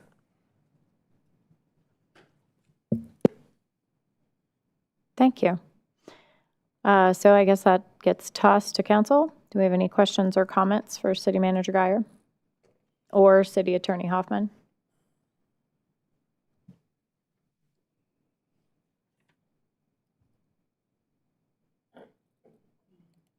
Councilmember Goff? Thank you, Mayor. So we've had a couple of people make comments about selective enforcement, and I'd like to have maybe, I don't know, whoever it is that needs to tell us. Have other groups, come into conflict with this code, and what has happened with that? Yes, good evening again. have utilized this same regulation across the board. One specific example would be of pickleball users organizing league play at a space that does not allow for any reservations to occur. That group was approached by staff and handled at the staff level, and we sought voluntary compliance from that group. There have been others on a occasional basis, and staff communicate group rules. Typically, those have been, we've had some that are in reins, coming in providing personal training or other programming in the park on a recurrent schedule. We have made notification. Sometimes those individuals have been able to develop a contract or agreement with us so that we're partnering to provide those those programs in a way that follows the park rules. Okay, and then one other question. What about, because we've had a lot of things thrown out here, so I just want to clear the air. A family having an annual birthday party, or even like a different birthday party for different kids, like 4 times a year? How does that fit into something like this? So what we have asked our park rangers and our other staff who are out in those spaces is to be aware of what those park rules are. They don't know every park user, but if they are able to observe that a pattern of behavior is occurring, then they are making notification of that. So in other words, if a family, did a family get together once a month, they would fall under this code, and they could possibly be whatever, fined or whatever. If they were using that space in a way that monopolized or that space in a recurrent manner, yes.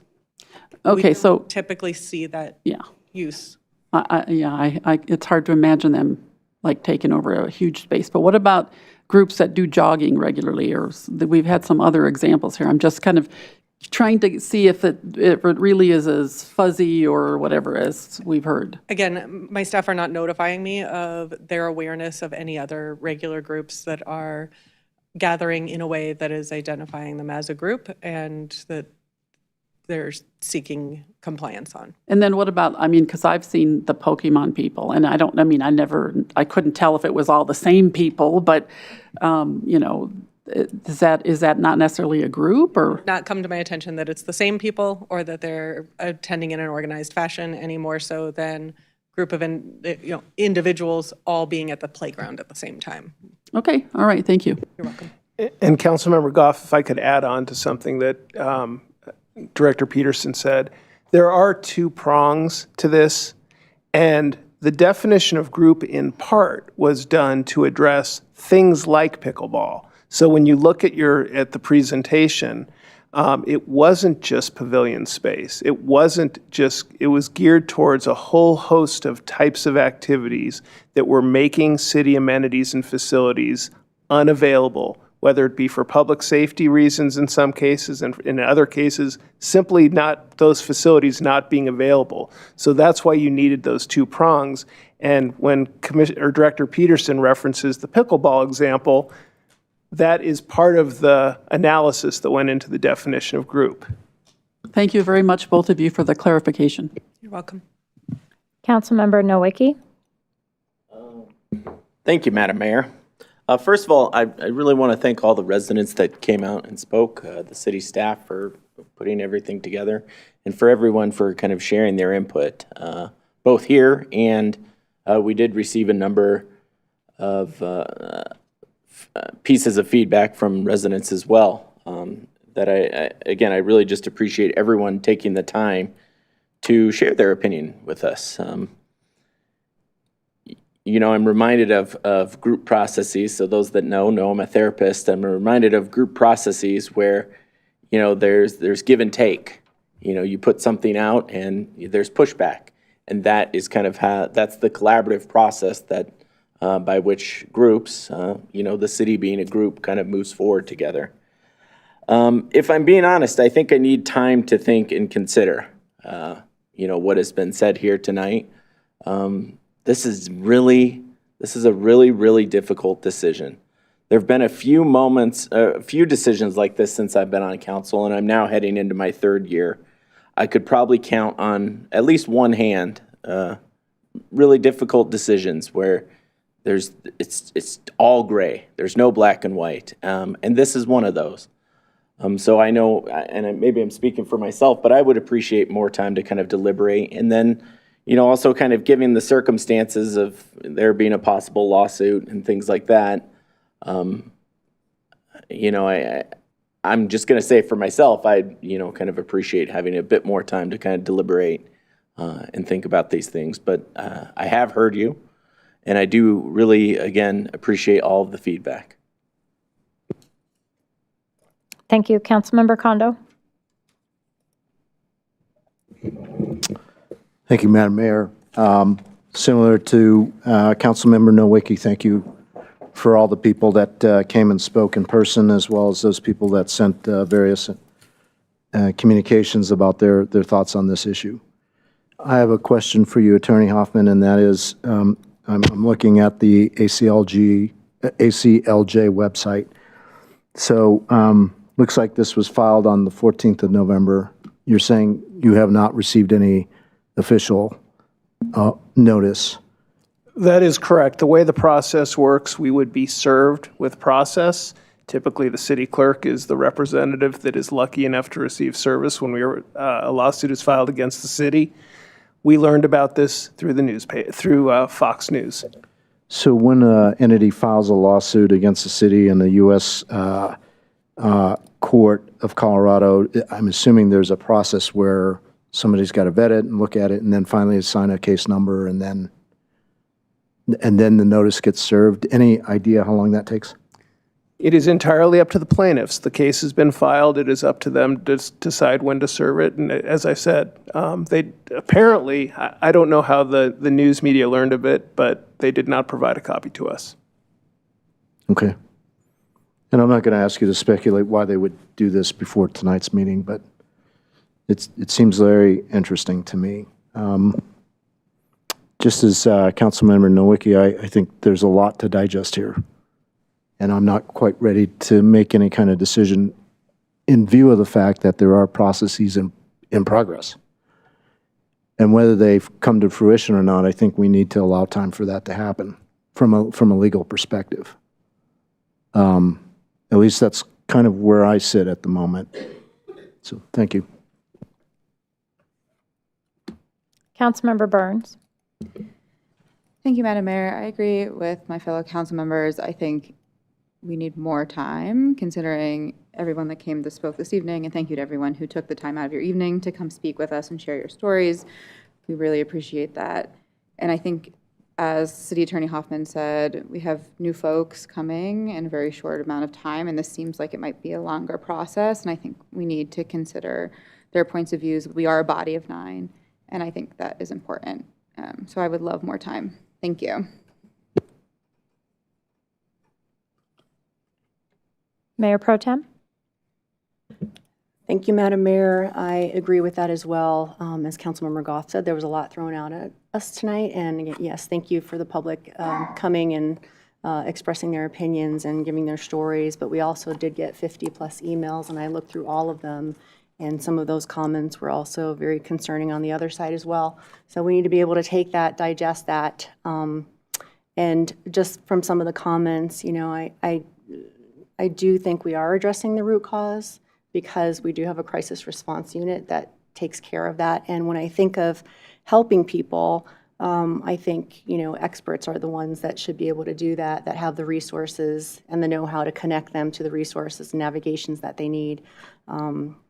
And one other thing that I thought of, because the question was asked, families, for example, the running group, part of this resolution also says impede, so I don't see a running group as impeding access since they're moving around the park.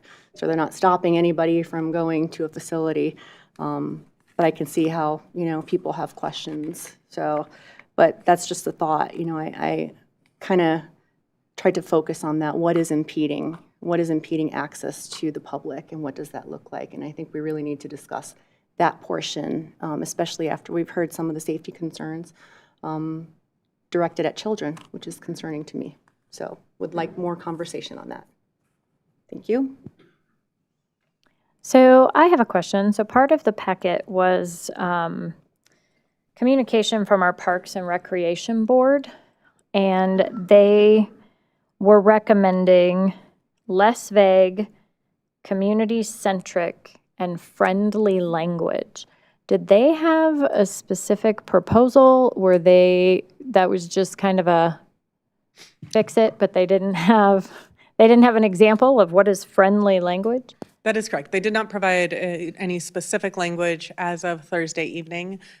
They knew you were having this meeting tonight, wanted to provide you with that feedback in advance of tonight's meeting, and also asked if any modification to the language is brought forward, that they have opportunity to review that prior to its adoption.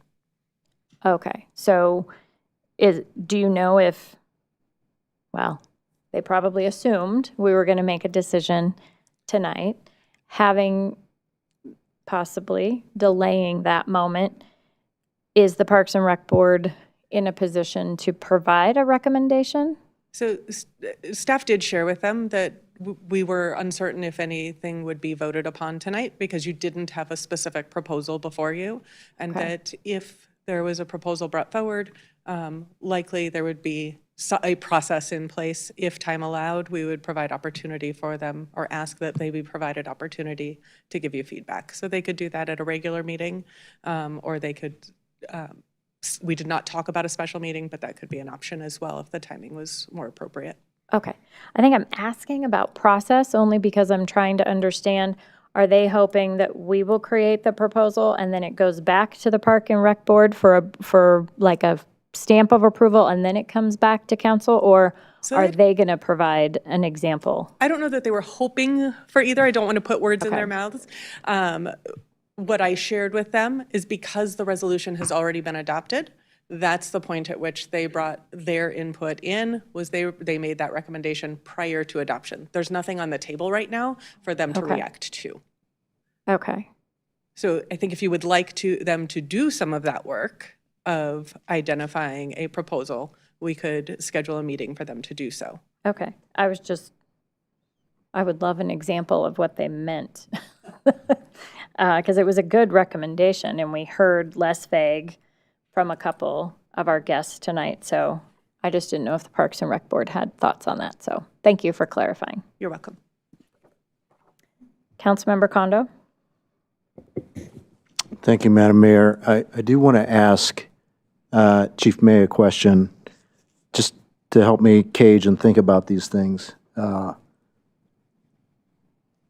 waiting for him to come up to the podium. Yes, sir. So obviously you presented some statistics of incidences and things that happen. And I don't want to rehash that, but, and also I realize that we cannot criminalize being homeless. It's not a crime to be homeless, but I mean, some of these things that happen, I mean, they could be homeless people doing it, but were some of the perpetrators perhaps in some of these incidences that you described nefarious kind of bad actors that come to prey on the homeless people, and you have residents who are collateral damage as a result of their presence? I think the ones that I identified in the case studies are actually those experiencing homelessness, right? So, and everything that goes along with that. So these are, and again, drawn to the park during that time. But I just wanted to bring those cases to your attention. So. Okay, gotcha. Thank you. Councilmember Nowicki? Thank you, Madam Mayor. Chief, this one's probably directed to you, so. Go ahead. And really, this is because one of the gentlemen in the audience raised the idea of, the correlation does not equal causation. And I appreciate the data that was there. Is it possible, or would it be possible to get kind of comparison data for the number of calls kind of before lunches started versus kind of now? Because I do think it's hard to say if people connected to the lunches were already there, what that might look like. Yeah, Is there a data person? Yeah, I think that's a great question. What I have to do is go back to my crime analyst and have her look at those data points before, right? So it did show, if you remember the slide that showed in the last 3 years, we've seen a reduction, but at EB Rains Park, we've seen an increase. But I'll try to break that down so it gets you more information, hopefully by, when the next meeting comes around. Okay, thanks. Yep. Are there any council members that want to weigh in that have not yet this evening? Councilmember Roper? Thank you, Madam Mayor. I would agree with my council mates, just in thank you to everyone who came out and spoke tonight, but I think we are going to need some time to, I will need some time to just think this over and look at the information that's been provided.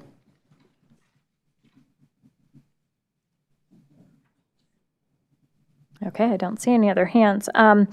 I would say that I agree on the sheer amount. So we had 8 people step forward tonight, which I really, really, really appreciate you coming out and being with us and sharing your thoughts and your experiences. The sheer amount of public comment that we've received outside of this meeting is going to require that we sift through it a little bit. One thing I will say is that, sort of echoing Mayor Pro Tem, like, we share the same values. We share them as a city. We have prioritized our crew team. We have expanded it on purpose. We have celebrated the work that they've done. We stood up a winter housing program to support residents. In the brief amount of time that we had access to resources, we collaborated with the Denver Rescue Mission and put that together. Collectively, as a staff and council, we were disappointed when that did not continue at the end of that program. And so we do share the same values and the same goals. I think what I'm most disappointed in is the fact that any amount of collaborative effort or compromise failed. And that is really disappointing. I think we heard all the different moments that collaboration was presented, and I think we were hopeful that we could have come to a resolution outside of tonight. So I think council is definitely going to need some time to consume all of the information that we have and to consult with our city attorney if and when the city is served. So I think that's where we are tonight. Thank you. Thank you for that direction.